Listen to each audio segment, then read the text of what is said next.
on va prier et on va commencer par un chant. Alors Seigneur notre Dieu, nous te remercions pour cet après-midi. Oui. Nous te disons merci parce que tu es le Dieu Tout-Puissant. Parce que tu es celui qui a prévu ces instants. Alléluia. Et nous croyons que ta présence est là encore dans ce cinéma. Nous croyons que tu prends plaisir à ces moments. Alléluia. Nous voulons entendre ta voix. Nous voulons que tu nous parles cet après-midi. Oh Jésus. Nous ne voulons pas repartir comme nous sommes venus ici. Oui, nous voulons vraiment que quelque chose se passe dans la vie de chacun d'entre nous ici. Que ton nom soit béni encore cet après-midi. Au nom de Jésus-Christ. Amen. Amen, amen, amen, amen. On va prendre ce chant qui dit « Dieu est puissant ». Est-ce que vous croyez que Dieu est puissant? Oui. Qui croit que Dieu est puissant? Oui. Amen.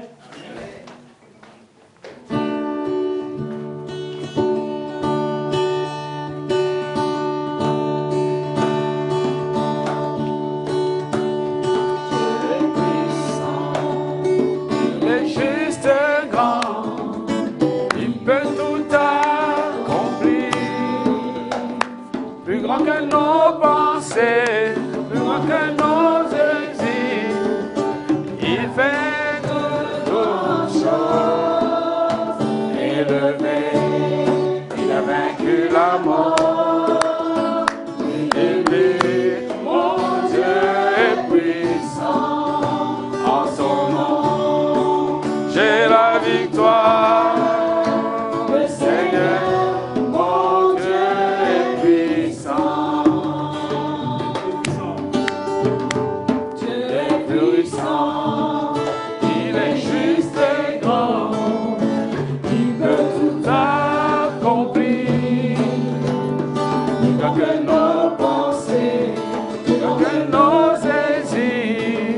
Il a fait des grandes choses. Élevé, il a vaincu la mort.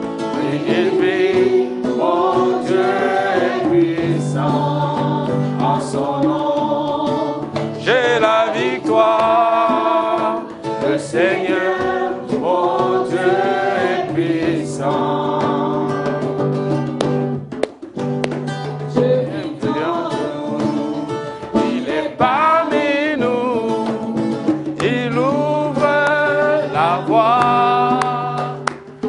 Que nos attentes, que nos espoirs, il a fait des grandes choses. Élevé, il a vaincu la mort.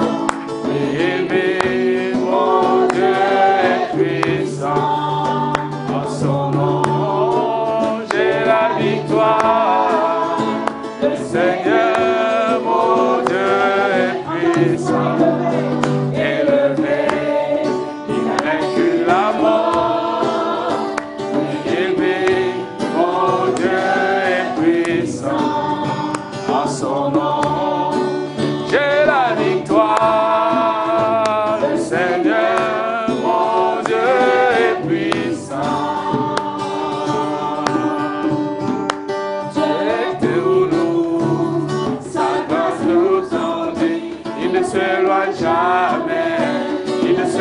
Jamais. Dieu est pour nous, ses bras sont ouverts, il nous tient dans sa main, il nous tient dans sa main. Dieu est ici, sa grâce nous conduit, il ne s'éloigne jamais, il ne s'éloigne jamais. Dieu est pour nous, ses bras sont ouverts, il nous tient dans sa main. Dans sa main, élevé, il a vaincu la mort. Et mon Dieu est puissant. En son nom, j'ai la victoire. Le Seigneur, mon Dieu est puissant. Le Seigneur, mon Dieu est puissant.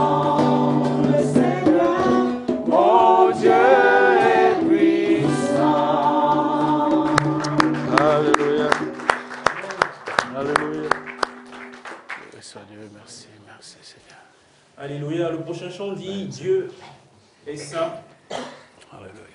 Il est saint, il est grand, il est puissant. Alléluia. Amen. D'être là cet après-midi ensemble autour de la présence de notre Seigneur Jésus-Christ. Et je sais que nous sommes venus de loin pour certains pour entendre cette parole. Et je sais Dieu va nous parler, Dieu va nous faire du bien. Et on a un thème qui nous concerne tous. C'est le thème de la prière. Dieu entend-il nos prières? C'est une question. Un problème qui n'est pas strictement réservé qu'à des croyants. Tous nous prions, tous, quand nous parlons, nous aimerions être entendus, écoutés, et qu'à nos vœux ou à nos aspirations, qu'il y ait une suite, qu'il y ait une réponse. La prière nous concerne tous. Et je sais que, en tant que croyant, il arrive que je fasse des prières et elles restent non réalisées, non accomplies, non traduites dans des souhaits concrets que j'aurais voulu, mais cela est aussi un mystère. On va entendre une histoire qui va probablement, avant de commencer à creuser le texte biblique, cette histoire peut nous apporter beaucoup et je sais qu'elle va nous apporter beaucoup de choses. Et donc je vais laisser la place à Mathieu et à Swan qui ont quelque chose à nous partager autour de cette question.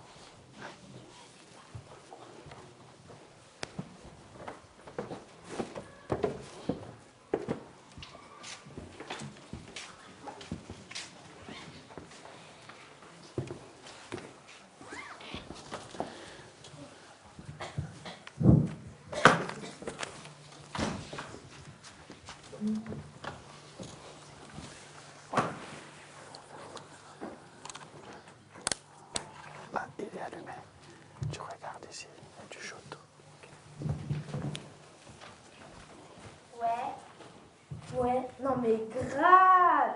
Mais la meuf, comment elle m'a grave vénère. Mais c'est clair. Non mais c'est bon, je peux même plus la sacrer, cette Charlie. Mais grave, mais t'as vu comment elle m'a parlé? Mais elle a grave abusé. C'est un truc de ouf. Ouais. Non mais de toute façon, on se voit demain. Ce soir, cet après-midi, te rappeler cette vérité qui est une vérité centrale. Au lieu de sombrer dans le désespoir, la réponse à toutes ces choses, c'est de tourner le regard vers Dieu. Alors quelqu'un me dira, mais est-ce que chaque fois que je prie, suis-je véritablement exaucé? Nous devons faire la part des choses entre la prière qui est faite et la réponse qui arrive.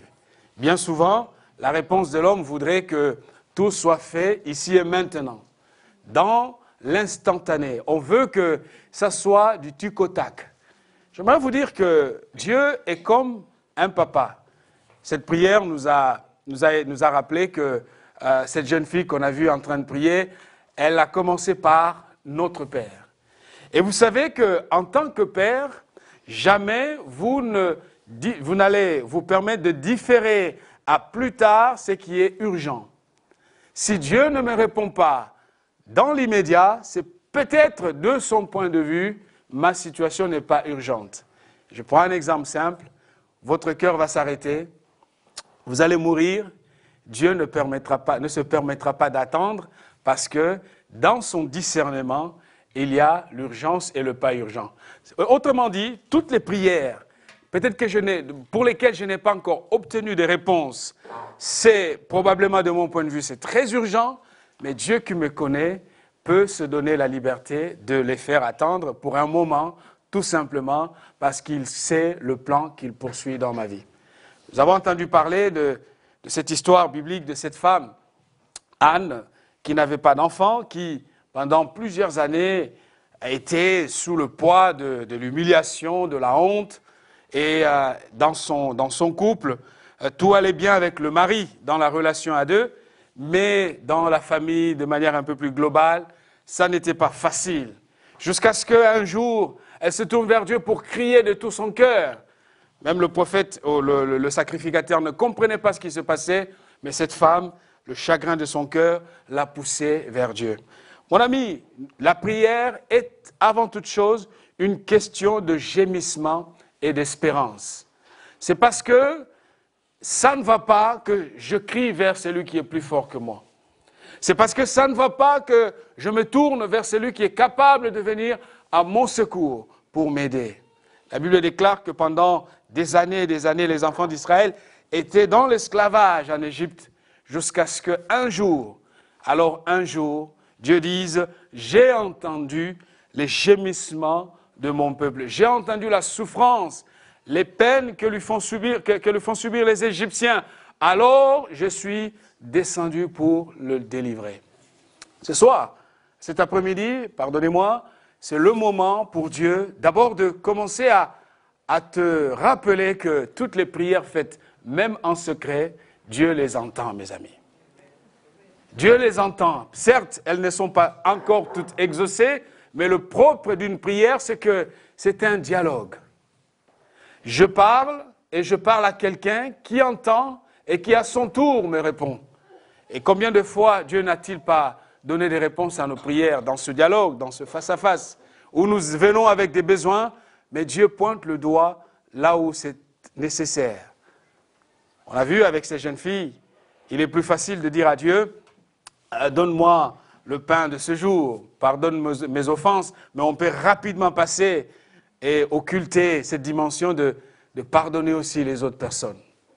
Dieu entend la prière parce que la prière est une affaire de gémissement et une affaire d'espérance. Et surtout quand on prie, on arrive avec ses faiblesses également.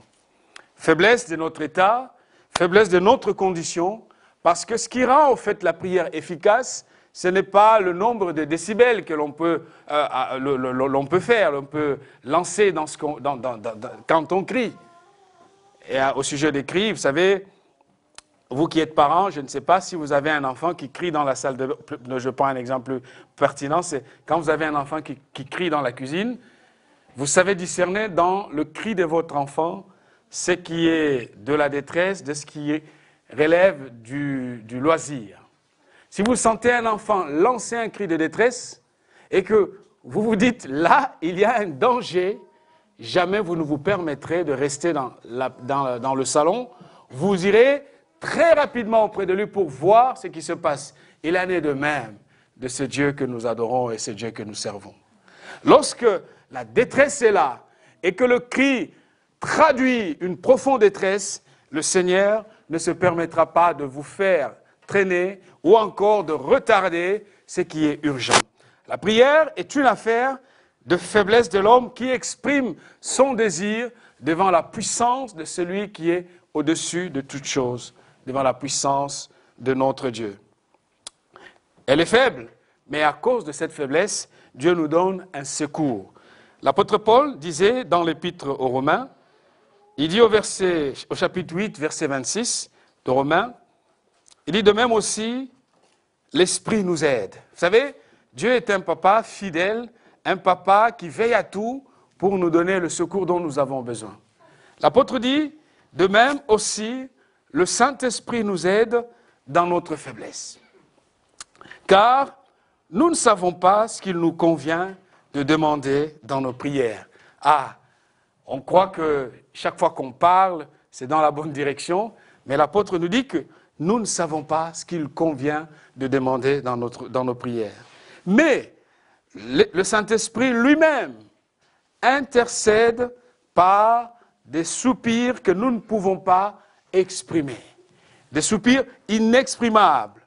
Et le verset suivant dit, « Et celui qui sonde les cœurs connaît quelle est la pensée de l'Esprit, parce que c'est selon Dieu qu'il intercède en faveur des saints. » Autrement dit, je suis faible lorsque je prie, parce que je ne sais pas ce qu'il convient de préciser dans ma prière, parce que parfois nous croyons demander du pain à Dieu, mais le fond de notre cœur est au fait de l'eau que nous cherchons. Et Dieu pourvoit à cela en nous donnant le soutien le plus ferme, l'aide dont nous avons besoin dans nos prières, cette aide qui n'est autre que la présence, le soutien du Saint-Esprit.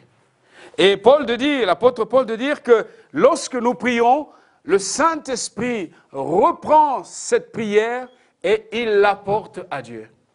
Ainsi, si je veux vraiment que ma prière soit entendue et reçue par Dieu, j'ai besoin de deux choses.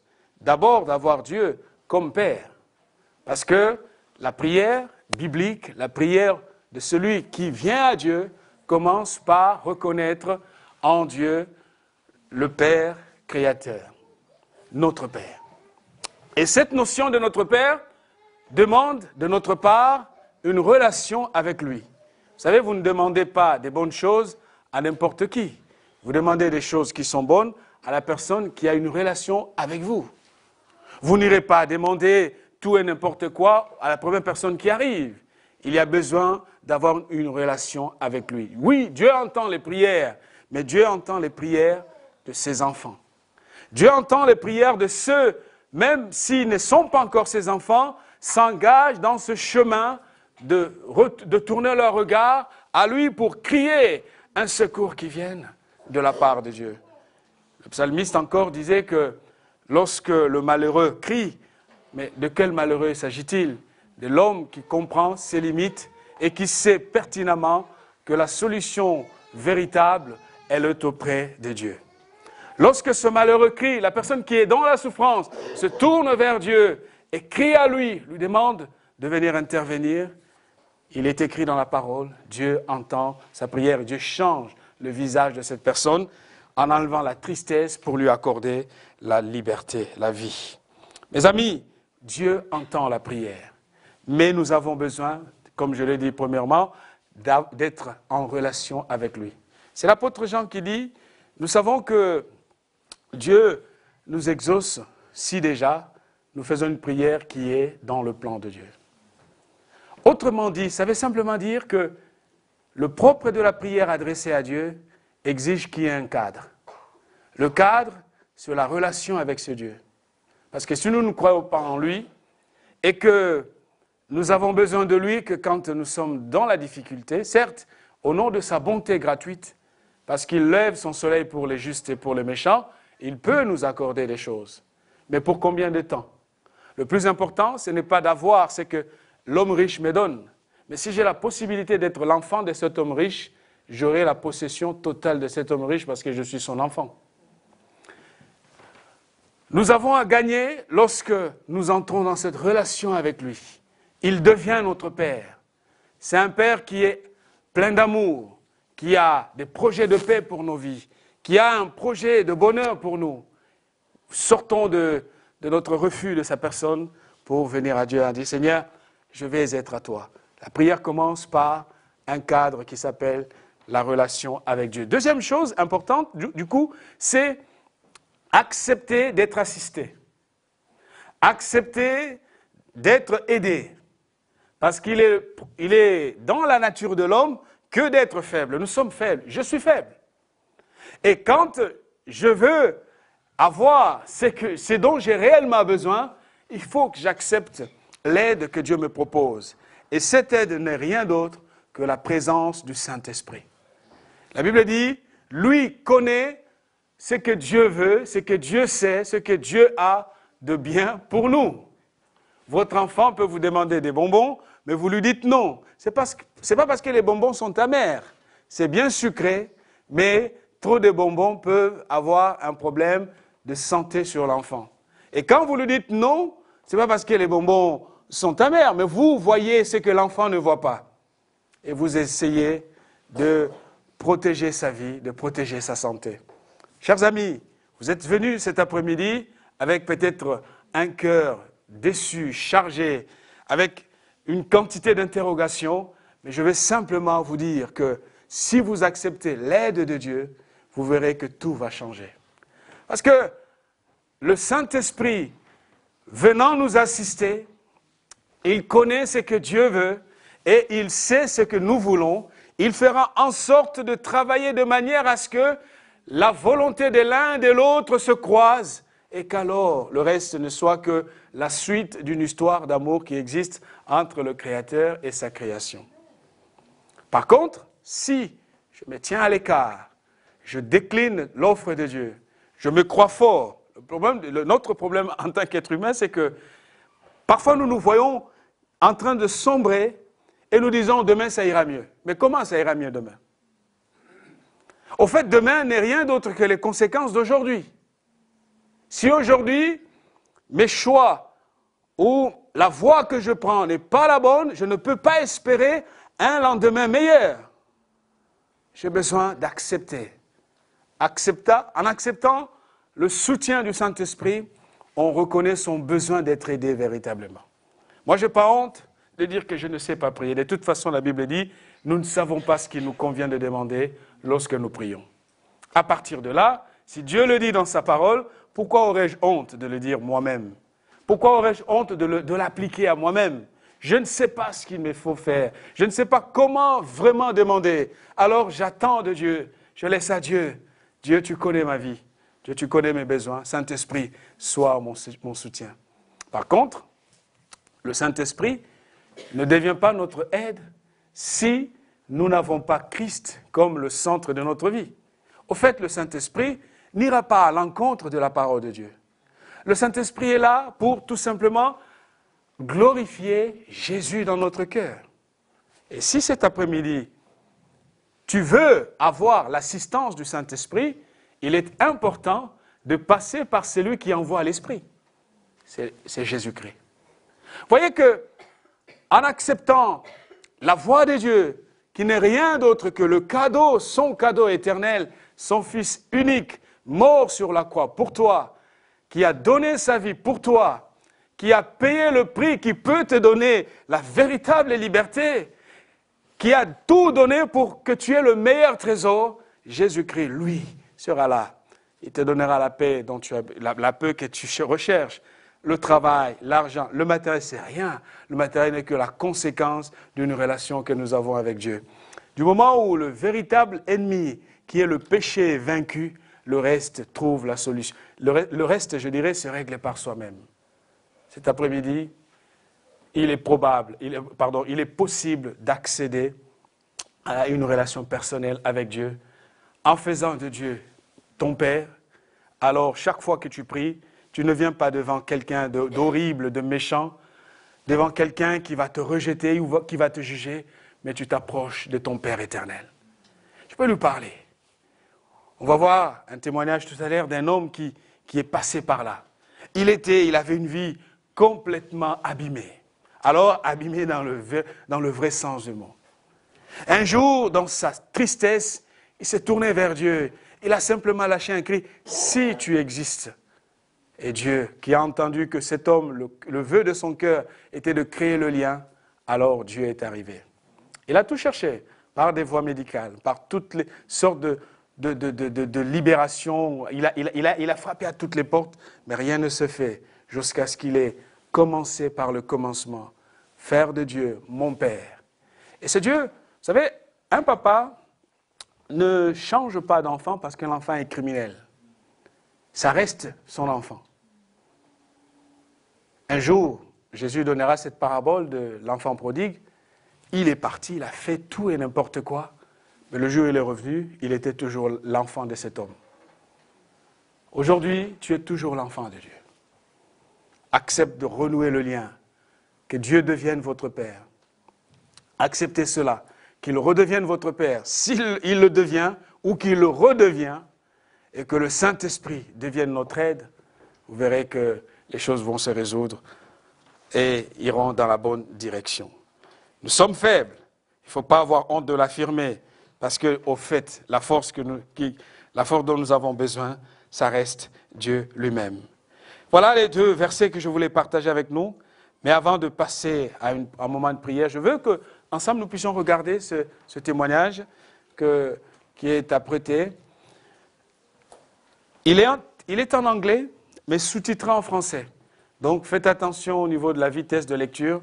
Donc c'est très important. Après ce témoignage, nous allons poursuivre notre temps de prière.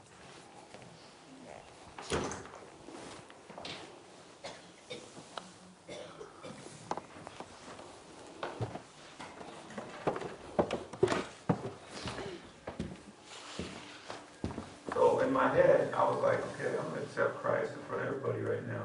Then I'm going to go home and snort drugs until I don't want to do them anymore. And that was my way of thinking. So I received Christ after church. I went home, neglected my daughter, and put her in front of the TV. I remember I grabbed a $100 bill. I always used a $100 bill for some reason, pride or something. I chopped up my crystal meth, got it all smooth and powdery, and I snorted a big old line. And I held the bill and I looked up and I said, Jesus, if you're real like that pastor said, then you got to take these drugs from me. Come into my life. Come into my heart. And I just I said, search me right now. Search my heart. And I stayed silent. And I said, you know I want to quit. You know I want to be a good dad for this kid. She lost her mother to drugs. And she's going to...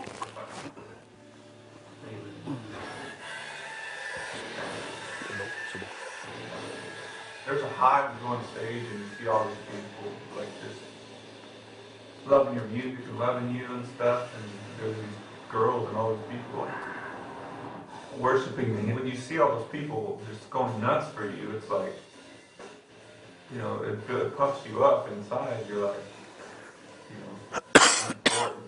That's where drugs creep in, and you know, cocaine or whatever, methamphetamines crept in. It all came from after drinking for me and my friends, and it seems like fun in the beginning. It's alive because it turns around on you. It starts to wear on your personality, starts to wear on your relationships, and everything is affected by it negatively. Everything.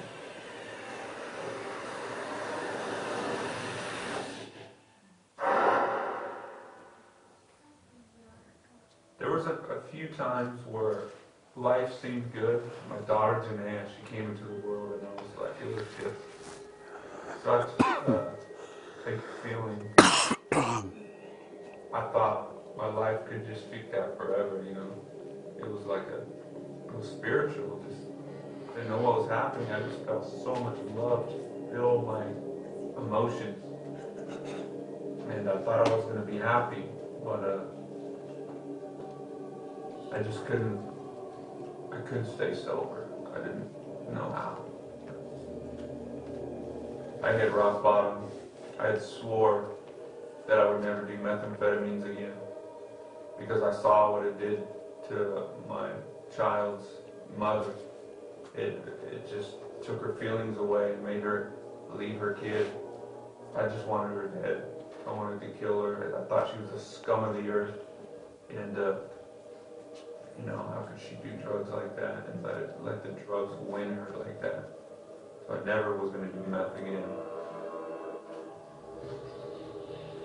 I ended up with a everyday crippling addiction to methamphetamine, and everything that I said about my ex-wife came true for me. I sunk to the lowest gutter I could ever think. I would spend time with my kid, and I'd be on it because I needed it to function. I'd get up in the morning, have a peanut butter and jelly sandwich and snort meth, and then take her to school or whatever. It was just, I was a junk. I started losing my mind. God would show up in my house with like a gun and stuff. And then I ran out in Europe, had my drug dealer send me drugs through the mail. I tweaked out in my hotel room watching this package come from the U.S. It was just nuts. My life just was like spinning out of control. Janaea had come out on one of the tours in the U.S. I just remember her skipping around the house singing one of our songs called Adidas. All day I dream about sad. And I'm like going, what am I doing?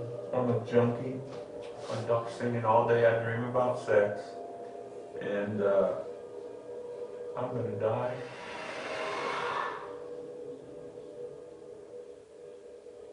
Father. My real estate broker, Eric, he said, Brian, I don't mean to be weird with you. I hope you don't take this the wrong way, but I felt the scripture like jump out at me. I've never done this before, you know, so I don't really know how to do this, but I felt like this would mean something to you. It's Matthew 11:28. Come to me, all who are weary and burdened, and I will give you rest.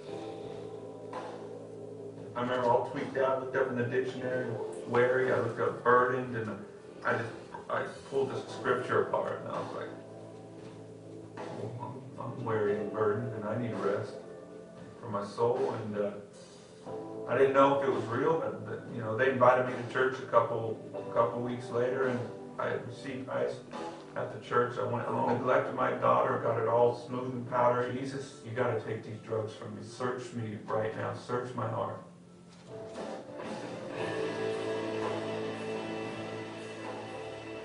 Father. I felt so much fatherly love from heaven. And it was like, I don't condemn you. I love you. I love you. It was just love, love. And instantly, that love from God came into me. It was so powerful that the next day I threw away all my drugs. And I quit corn. I was like, I'm quitting corn and I'm going to raise my kid. Because my kid, like I got the love from God coming to me, and then it came out of me to my kid. It changed me. My heart was changed like that. And I was like, Jeanette, Daddy's going to be home with you all the time. I'm quitting my career. And her face lit up, and she's like, for me, you know, she felt so special. And God used her to save me, to save her life later on.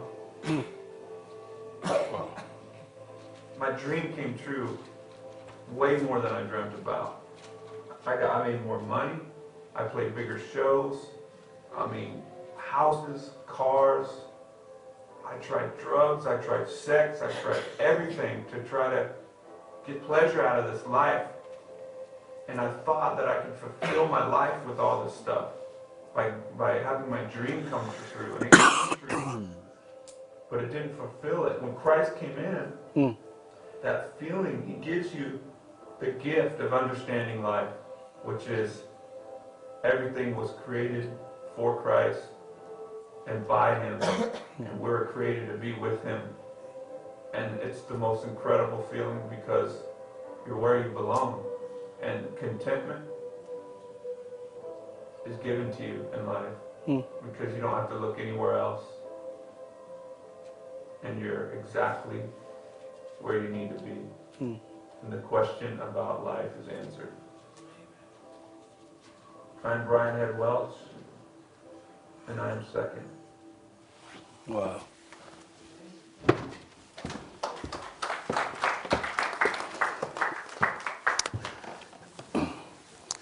Quelle histoire puissante. Il dit, je suis Brian et je suis second parce que Christ est le premier.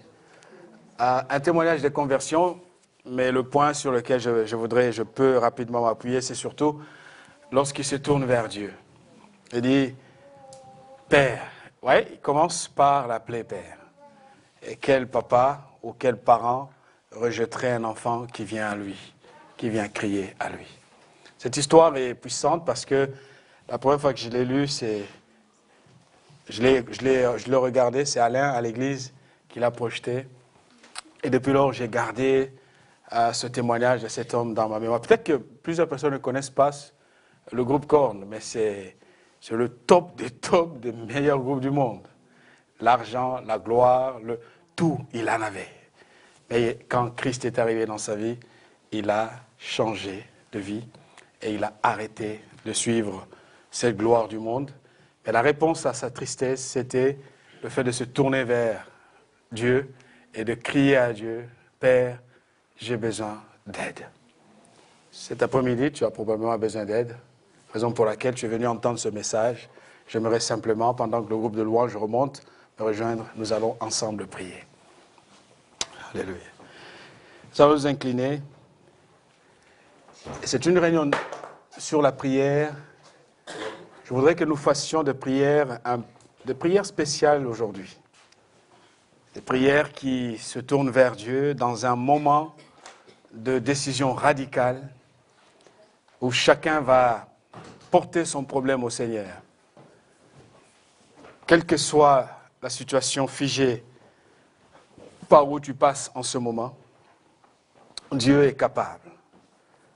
Mais si tu veux que vraiment il soit capable dans ta vie, parce qu'il y a une chose que Dieu respecte, jamais il te fera faire quelque chose contre ta volonté.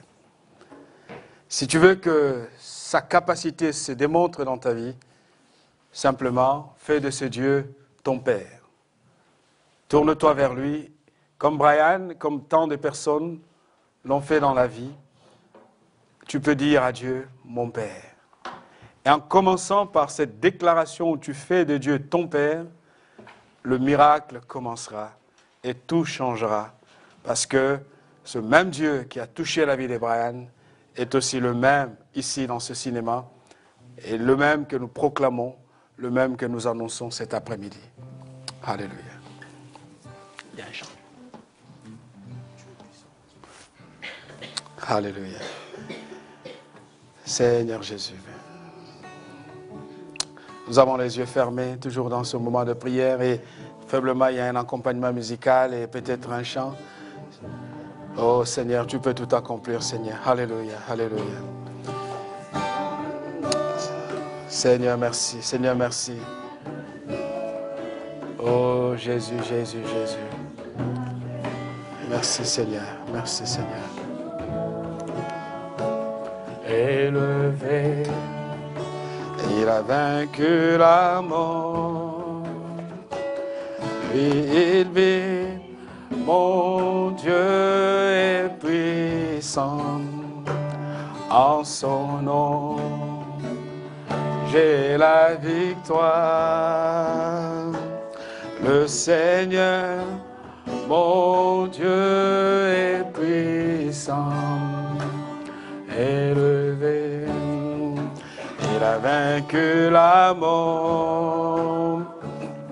Il vit, mon Dieu est puissant. En son nom, j'ai la victoire. Le Seigneur, mon Dieu est puissant. Alléluia. Il est puissant ce Dieu. Je me retourne vers toi, ma sœur, mon frère. Est-il possible cet après-midi de faire de ce Dieu ton Père? De faire de ce Dieu tout-puissant le Dieu de ta vie? Et de dire, Père, viens. Quelle que soit la tristesse, tu verras que Dieu la changera. Quelles que soient les interrogations, tu verras que la gloire de Dieu se manifestera. Et comme Brian, comme d'autres personnes, oui, nous serons les seconds parce que Dieu prendra la première place et sa gloire se manifestera dans notre vie de tous les jours. Je vais prier pour vous. Pendant que vous continuez à prier dans votre cœur, j'aurais bien voulu vous imposer les mains ou prier, mais c'est une affaire personnelle. Je ne peux pas interférer dans cette relation avec Dieu que vous avez.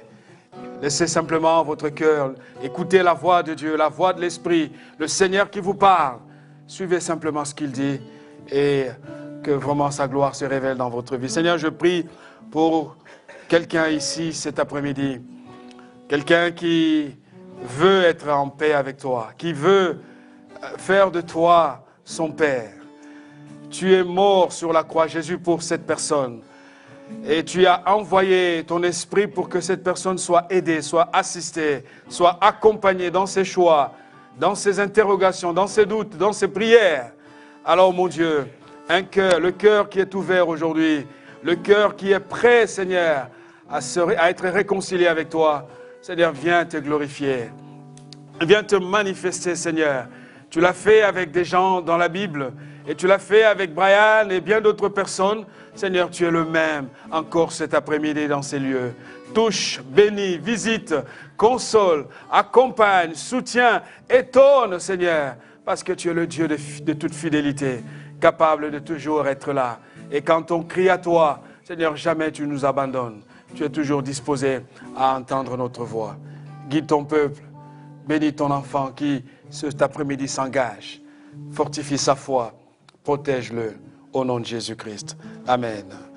Voilà, donc si vous êtes là également et que vous avez besoin, vous avez des questions à poser, nous sommes à votre disposition.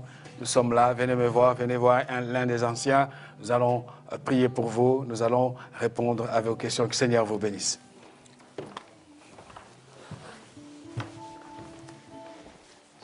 Un chant et une culture là avec nous.